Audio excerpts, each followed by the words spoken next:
ऐसी लाखों घटनाएं और जीव जंतु हैं जो भूतकाल में गुजर चुके हैं और जिन्हें हम कभी नहीं देख पाएंगे। बिल्कुल इसी तरह ऐसी लाखों चीजें और हैं जो भविष्य काल में बीतने वाली हैं और शायद हम उन्हें भी कभी नहीं देख पाएंगे। अब जो बीत गया उसे जाने देते हैं। क्यों ना हम अपने भविष्य पर नजर डालें और कुछ ऐसी डरावनी घटनाओं को देखें जिन्हें हम अपने जीवन काल में कभी नहीं देख पाएंगे। न्यूक्लियर डिजास्टर साल 1986 में दुनिया ने एक बहुत ही बड़ी त्रासदी को अपनी आंखों के सामने गुजरते हुए देखा। माना जाता है कि यह घटना इतिहास की सबसे खतरनाक न्यूक्लियर आपदाओं में से एक है। मैं बात कर रहा हूं चेरनोबिल में फटने वाले न्यूक्लियर रिएक्टर के बारे में। इस दुर्घटना से बहुत सारा रेडियो एक्टिव मलबा बाहर निकलकर आसपास के वातावरण में फैल गया। आप जानते ही होंगे कि इस तरह के रेडियो एक्टिव मटेरियल्स इंसानों के लिए कितने खतरनाक होते हैं। इनमें से निकलने वाला रेडिएशन बहुत समय तक उस पर्टिकुलर जगह पर बैठ जाता है। रेडिएशन की वजह से इंसानों को कैंसर और दूसरी खतरनाक बीमारी हो सकती है और बिना प्रोटेक्टिव सूट के इस एरिया में जाना मौत को दावत देना होगा। यूक्रेन की सरकार को इस जगह के आसपास का करीब 1000 स्क्वायर किलोमीटर का एरिया पूरी तरह से खाली करना पड़ा था।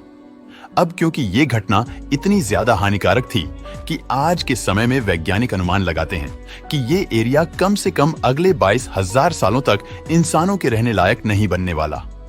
वॉयेजर 1 1970 एक ही मकसद से लॉन्च किया गया था कि वो हमारे सोलर सिस्टम को छोड़कर किसी दूसरे स्टार सिस्टम के पास पहुंच सके।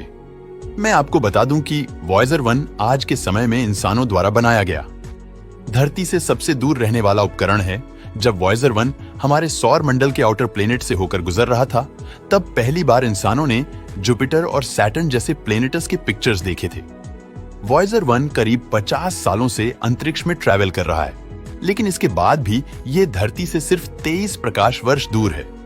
अगर वैज्ञानिक की माने तो 40,000 सालों से पहले वॉयेजर 1 किसी भी दूसरे स्टार सिस्टम तक नहीं पहुंचने वाला।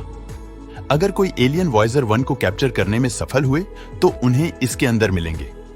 इंसानों द्वारा लिए गए कुछ फोटोज और वॉयेजर 1 के अंदर एक मैप भी है जिसे डिकोड करके ये एलियंस धरती की एग्जैक्ट लोकेशन ट्रैक कर सकते हैं। लेकिन ये सभी बोलने वाली बातें हैं। कोई नहीं जानता कि क्या 40,000 सालों तक इंसान जिंदा भी रहेंगे या नहीं। अर्थ मैग्नेटिक फील्ड वैज्ञानिक की माने तो लगभग हर 3 लाख सालों के बाद धरती का जो मैग्नेटिक फील्ड है वो पूरी तरह से उलट जाता है।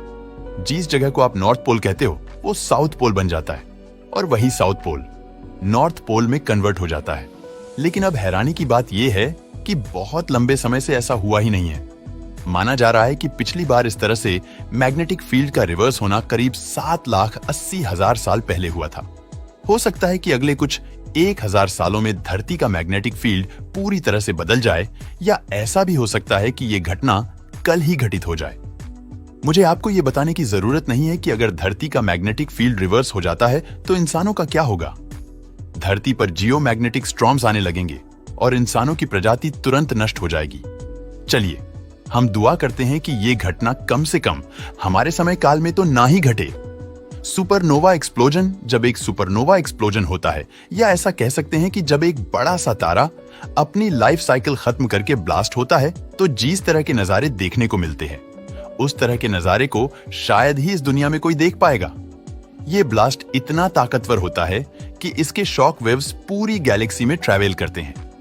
आज के समय में आप रात के आसमान में जितने भी तारे देखते हो, उनमें से ऐसे बहुत से तारे हैं जो इस तरह से अपनी लाइफस्टाइल के अंत तक पहुंच रहे हैं।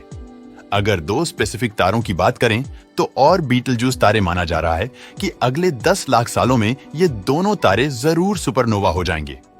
ये वक्त हमें इंसानों के लिए भले ही बहुत बड़ा लग रहा हो, लेकिन इन तारों के लिए ये पलक झपकने तक के वक्त जैसा है।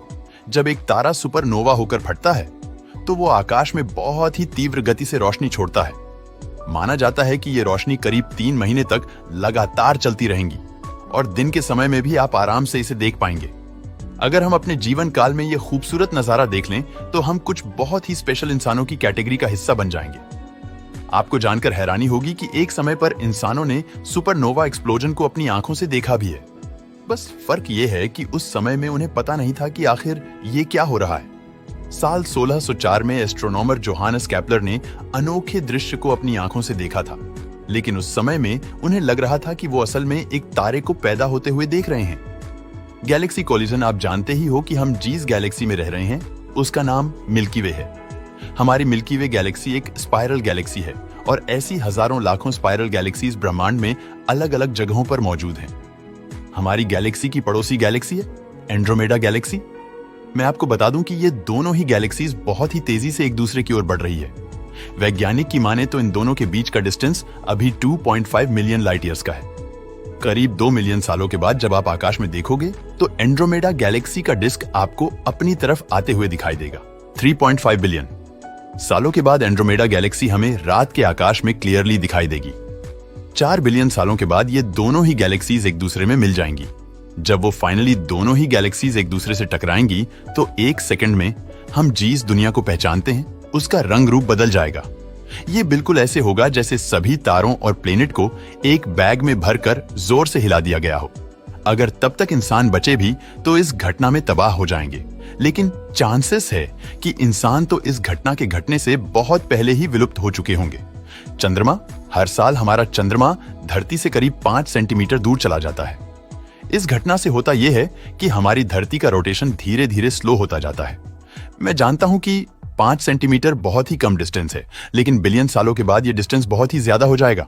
अगर इसी रेट से धरती और चांद के बीच की डिस्टेंस बढ़ती गई तो अगले 4.5 बिलियन सालों के बाद पृथ्वी पर हर दिन 43 घंटे जितना बड़ा हो जाएगा। और ये देखने के लिए हम और आप जिंदा नहीं होंगे। दोस्तों, वीडियो पसंद आया हो तो लाइक और शेयर करें।